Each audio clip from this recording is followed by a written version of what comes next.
लगातार किसानों की समस्या को लेकर भारतीय किसान यूनियन और कई संगठन, अलग अलग संगठन आ रहे हैं। आज हम बुलंदशहर में जहां एक संगठन का विस्तार हुआ है, हमारे साथ जिला अध्यक्ष हैं। पहले इनसे सूक्ष्म में जानना चाहेंगे कौन सा संगठन है, आपका ही बताइए। भारतीय हल्दर किसान यूनियन क्या संगठन का नाम है। क्या कार्यक्रम हुआ आज? कार्यक्रम आज माननीय पूर्व प्रधानमंत्री और किसानों के मसीहा श्री चौधरी चरण सिंह और कुछ लोगों को संगठन में जोड़ने का काम किया गया है।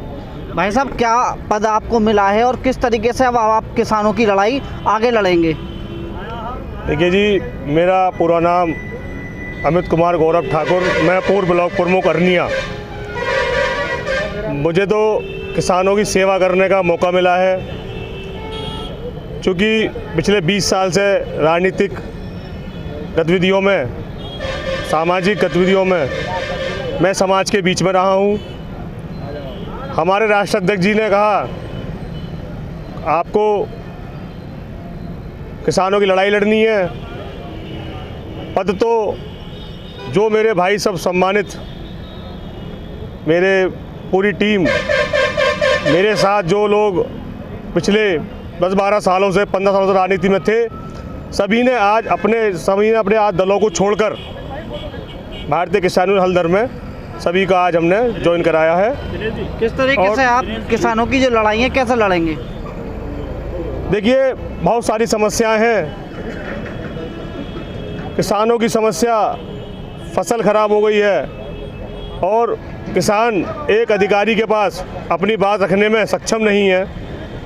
कुछ समस्याएं ऐसी हैं कि जैसे कि हमारे बड़े भाई दिनेश जी हमारे साथ हैं, ये जो एडवोकेट भी हैं और हमारे बड़े भाई भी हैं, तो मैंने इन सब की मेहनत को देखते हुए और अपनी पूर्व में जो भी मैं 5 वर्ष में पूरा ब्लॉक प्रमुख पद मैंने संभाला अपना, मैंने देखा कि किसानों की जो लड़ाई है, किसानों की जो आवाज़ है, आज समाज में उनकी आवाज़ उठाने के लिए केवल किसानों को ही आगे आना पड़ेगा। धन्यवाद। भाई साहब, आपका क्या नाम है? दिनेश चौधरी, एडवोकेट। आप भी किसान यूनियन में हैं, किस तरीके से जो किसानों की समस्या आती हैं किस तरीके से उनका निस्तारण करा देते हैं आप लोग? मैं भारतीय हल्दर किसान यूनियन का राष्ट्रीय महासचिव हूँ। किसानों के सामने इतनी बड़ी समस्या, गंभीर समस्या हैं, चाहे वो राजस्व विभाग की हो, चाहे बिजली विभाग की हो, चाहे पुलिस विभाग की हो। ये भ्रष्टाचार के कारण किसानों का जो शोषण किया जाता है, उस किसानों को न्याय दिलाने के लिए मैं किसान यूनियन में कार्य करने के लिए आया हूं। और किसानों को जैसे एमएसपी नहीं मिलती है, सरकार एमएसपी नहीं देती है, गन्ने का भुगतान नहीं कर रही है, गन्ने का रेट बढ़ाने की 25 रुपये घोषणा सरकार ने की थी, परंतु आज तक नहीं बढ़ाया गया। पुराने रेट को ही पर्ची पर डाल रहे हैं, पर्ची नहीं मिल रही हैं, जिससे किसानों का गेहूँ नहीं बोया जा रहा है, पेड़ी किसानों के खेत में खड़ी है।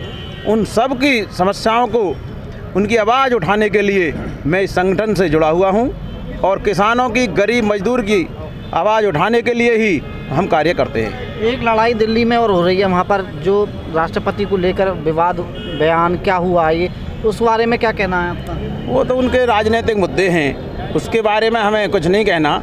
हमें तो किसानों की, गरीब मजदूर की आवाज़ उठानी है, किसानों को न्याय दिलाना है। हमारा किसी राजनीतिक पार्टी से कोई संबंध नहीं है, हमें तो किसान हित की बात करनी है, जिससे किसान को न्याय मिल सके, किसान की बात करनी है हमें। आपका क्या नाम है? महाशय रविंदर सिंह भटोला, मैं रेडियो सिंगर आकाशवाणी दिल्ली से हूँ और 25 साल से भारतीय किसान यूनियन में अपनी उपस्थिति दर्ज करा रहा हूँ और कार्यरत हूँ।